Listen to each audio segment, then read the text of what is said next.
mukenya mwaka mwabuke ukinga hongera inyana ubwatsi ukinga hongera inka muzindi ukinga. Nagira ngo mbabwire ko maze igihe nkora ubushakashatsi nk'ubu ngubu mu minsi yashize nagiye numva abantu kuri social media bavuga ngo igitsina gabo ngo nicyo kiri hejuru ngo gifite power kurusha abandi kurusha abagore ngo nicyo kikinyembaraga kurusha abagore, ariko nge nasanze atari byo. Nk'ubu ngubu ejo bundi hari umugabo nabonye yigaragura mu byondo hejuru y'uduhumbi senkani. Hari umugabo nabonye yigaragura mu byondo hejuru y'uduhumbi senkani. Ibyo ngibyo ni ibintu bigayitse cyane ku buryo nta muntu ufite nta gitsina gore cyajya ngo gikorere mu mafaranga. Bashatse umukobwa waba ufite abaforowazi barenga 100,000 ngo akorere ayo mafaranga, baramubura. Mushyiremo video hariya nkwereka.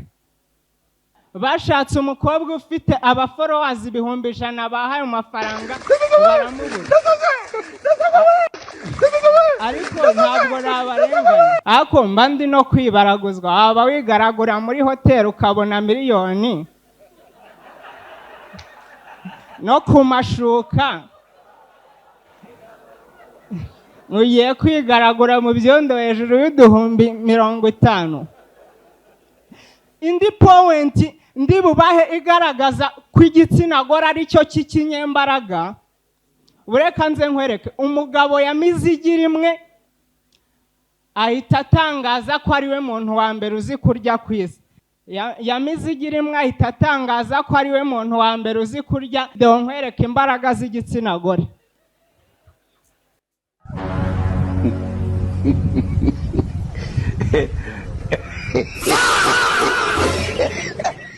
Araza kubakane. Ubu ngubu murabona uretse yuko akiri umwana nyine atarangana na Temarigwa ufite imyaka 50, ubu urabona atazajya kungana na Temarigwa mirihene.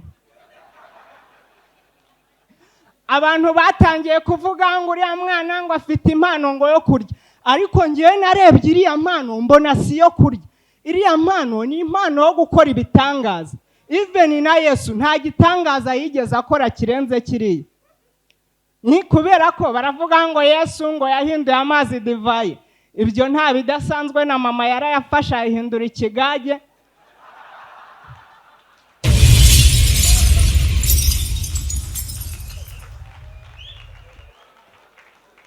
Bakongera bakavuga ngo Yesu ngo yagendeye hejuru y'amazi, kandi byose biriya Yesu yabikoraga ari Imana n'ubundi mwiyobera ry'ubutatu butagatifu.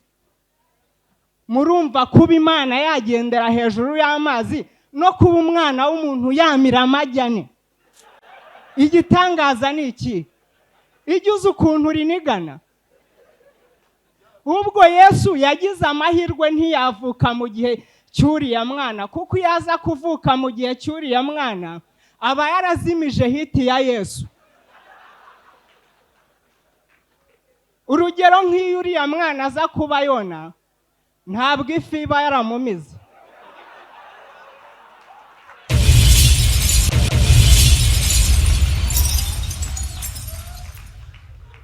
Ni uba waramize ifi. Abanyabitangaza bagiye baho cyane no kuba umuntu ubu ngubu asigaye arwara akajya kwa muganga bakamuha amaraso y'undi muntu agakomeza umubiri ugakomeza ugakora, nabyo ubwabyo ni igitangaza.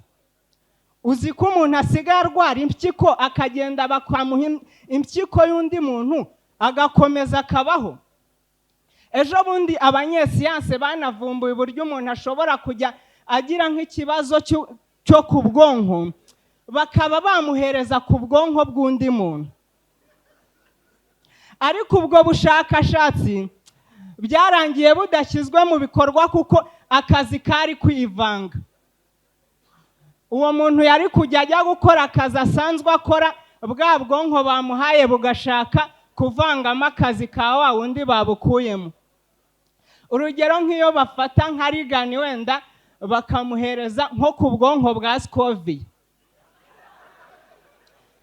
Yari kujya ajya kogagiza amaci, noneho bwa bwonko bwa Scovia bugashaka gushyiramo ibitekerezo bya Scovia.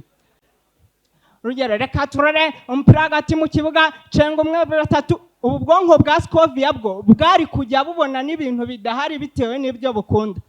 Cenga 1 2 3, arizamukira, abatama ikindi gisasu, gerenade imbere y'izamu. Noneho reka turebe nka Gitafu bafashe nka Mbonyi agiye kuririmba bakamuha ku bwonko bwa Gitafu.